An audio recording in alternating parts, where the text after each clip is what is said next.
देखिए, जहाँ तक चीफ सेक्रेटरी साहब से हम परसों ईद से पहले मिले, उसमें हमने एक मेमोरेंडम पेश किया था चीफ सेक्रेटरी साहब को। उसमें सबसे पहले जो हमारी पिछली बकाया जात है, चाहे वो सिविल ठेकेदारों का है, चाहे वो पीएचई के है, चाहे वो इरिगेशन के है, चाहे वो आर&बी के हैं, उनको हमने ये याददाश्त कराई कि जो हमारी पिछली बकाया जात है तो वो उनको रिलीज़ किया जाए। जैसे उन्होंने मैग्डमाइजेशन के विद इन अलाटमेंट उन्होंने रिलीज़ करवाए थे पहले, वो 200-300 करोड़ रुपया उनका रिलीज़ हो गया था। हमने चीफ सेक्रेटरी साहब को यही बताया कि आपने मैगडम वालों के पैसे रिलीज़ किए, लेकिन अभी सिविल ठेकेदारों का पैसा बकाया है, कि वो पहला वही इशू था। दूसरा, इसके साथ साथ हमारा रॉ मटेरियल का भी इशू था, जो उनको हमने बताया था कि बड़े बड़े प्रोजेक्ट्स यहाँ पर निकले हैं, चाहे नाबार्ड में है, चाहे सीआरएफ में है, या हमारी बहुत सी मुश्किलात होते हैं कि रॉ मटेरियल के हवाले से हर जगह जहाँ पर भी गाड़ी हमारी चलती है वहाँ जॉलजी एंड माइनिंग वाले और पुलिस वाले उनको रोक देते हैं और 50-50 हज़ार रुपया उन गाड़ियों का जुर्माना किया जाता है। दूसरा इशू यही था। और तीसरा इशू हमारा था ये कि जो इन्होंने यहाँ पर ऑनलाइन बिडिंग की थी, हमने उनको कहा था कि अगर टेंडर ऑनलाइन होता है तो हमारी जो अलाटमेंट है, जो कंट्रैक्टर की अलाटमेंट है, वो भी ऑनलाइन होनी चाहिए, ताकि हम वहीं पर जहाँ से हमने टेंडर डाला है वहीं से हम वो अलाटमेंट जो कंट्रैक्ट अलाटमेंट है वो हम वहीं से डाउनलोड करेंगे।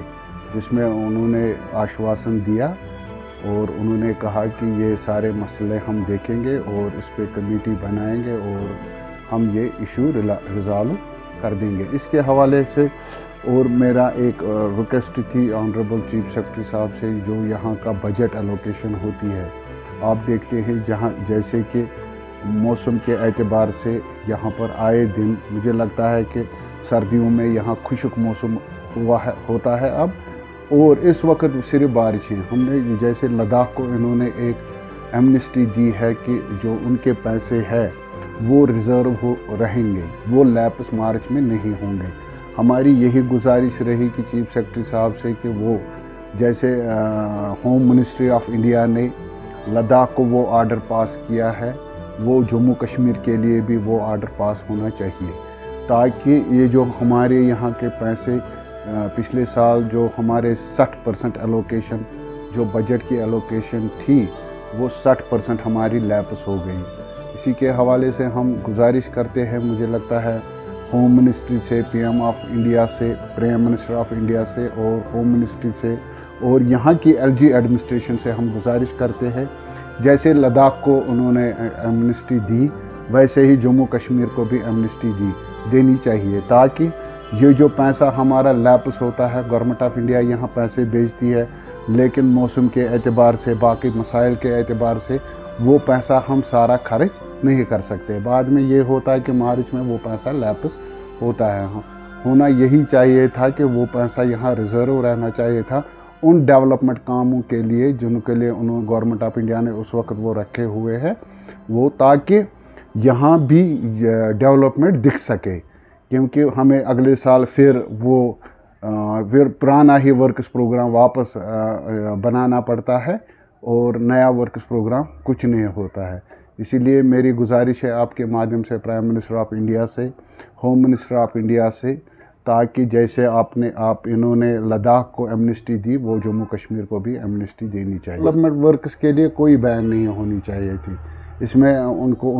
हमने चीफ सेक्रेटरी साहब से कहा कि वो डीडीसीज को बताए कि वो जो भी डेवलपमेंट काम है उनमें देखें कि उनको परमिट करे, ताकि वो रॉ मटेरियल अच्छे तरीके से उठा सकें। जहाँ तक और एक मसला है जीएसटी का इन्होंने हाल ही में जीएसटी इन्होंने 6 से 18%, 12 से 18% किया,